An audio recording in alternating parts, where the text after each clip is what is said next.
I have described this process about 101 times, and every time I try and look it up on the web, I cannot find it.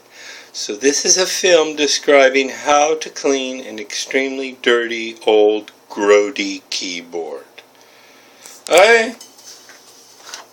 Take a keyboard. You put it in the sink.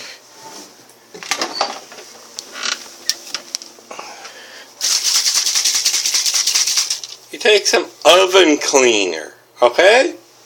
I know this is going to sound strange. And you spray the keyboard very lightly, alright?